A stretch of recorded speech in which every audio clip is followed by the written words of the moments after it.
प्रथम दादा गुरुदेव जिनदत्त सूरी महाराज, जिनका नाम लेते हैं रोम रोम खिल उठता है, ये उनकी कृपा का ही परिणाम है। और तभी तो किसी कवि ने लिखा है कि यदि दादा गुरुदेव की हस्ती न होती, यदि दादा गुरुदेव की हस्ती न होती तो लाखों की संख्या में दिखाई देने वाले जैन समाज की ये बस्ती न होती। ये जो बस्ती दिखाई दे रही है, ये जो अलग अलग गोत्र वाले, भले आज वो किसी भी परंपरा का पालन करते हों, किसी भी गच्छ के अनुयायी हों, मगर मूल में तो उन्हीं दादा गुरुदेव की कृपा का परिणाम है। उन्होंने घूम घूम कर गोत्रों की स्थापना की है। और आप कहीं भी कोई भी परंपरा का पालन करें, मगर अपने उपकारी दादा गुरुदेव को कभी भूले नहीं। वो साक्षात है, वो हाजरा हजूर है। जो भी उनकी आराधना करता है निश्चित रूप से वो इच्छित परिणाम प्राप्त करता है। और मणिधारी दादा गुरुदेव केवल और केवल 6 वर्ष की उम्र में दीक्षा लेने वाले और 8 वर्ष की उम्र में आचार्य बनने वाले। पूरे जिन शासन में एक वही तो आचार्य हुए हैं जिन्होंने 8 वर्ष की उम्र में आचार्य पद प्राप्त किया है।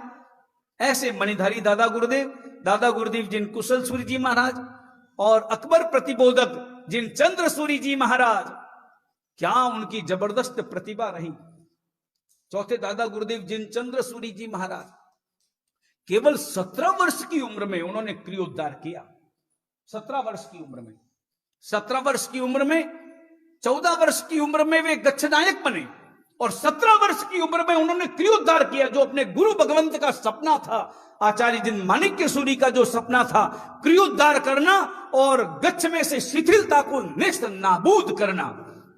और चौथे दादा गुरुदेव जिन चंद्र सूरी का एक और कार्य, जब अकबर का शासन पूरा हुआ और अकबर की गादी पर जब जहांगीर बैठे, जहांगीर और वो जो परंपरा उनकी जो राज परंपरा चली, एक बार किसी साधु के द्वारा कोई गलत कार्य करने पर राजा नाराज हो गया और राजा ने नाराज होकर के विदा किया। और न केवल उसे विदा किया बल्कि अपने शासन में जैन साधुओं को निष्कासित कर दिया। मेरे शासन में, मेरे राज्य में कोई भी जैन साधु नहीं रह सकता, ऐसा आदेश निकाल दिया। और ऐसे समय में चौथे दादा गुरुदेव जिन चंद्र सूरी महाराज जो विराज रहे थे खंबात में, वो विहार करके पहुंचे हैं आगरा और वहां जाकर राजा को फिर मनाया है। मनाया क्या, आदेश दिया है, क्योंकि राजा उनका भक्त था। और कहा कि किसी एक साधु की गलती सारे साधुओं पर आरोपित नहीं की जा सकती। कितना बड़ा शासन का कार्य किया उस जमाने में। आज का जमाना लोकतंत्र का है, मगर उस जमाने में जब राजाओं का शासन चलता था, उस जमाने में राजाओं को प्रतिबोध देना और राजाओं से उनके द्वारा निकाले गए फरमान को वापस करना, ये चौथे दादा गुरुदेव का कार्य था। और ये चौथे दादा गुरुदेव का ही आशीर्वाद का परिणाम था कि अकबर सम्राट से, शत्रुंजय से लेकर के समीर शिखर जी से लेकर ये सारे तीर्थों के पट्टे प्राप्त किए थे और अपने अंतर्गत किए थे। और तभी तो चौथे दादा गुरुदेव ने पालीताना के दरबार में, दादा अलीनाथ के दरबार में, वहां पर दादा गुरुदेव के चरणों को विराजमान किया।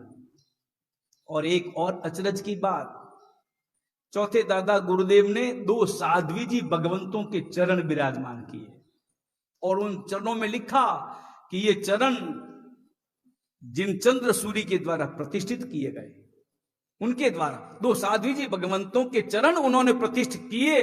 तो निश्चित रूप से इसके द्वारा प्रतीत होता है कि उनके हृदय में साध्वी जी भगवंतों के प्रति भी कितना बहुमान और कितना सम्मान का उनके हृदय में भाव था।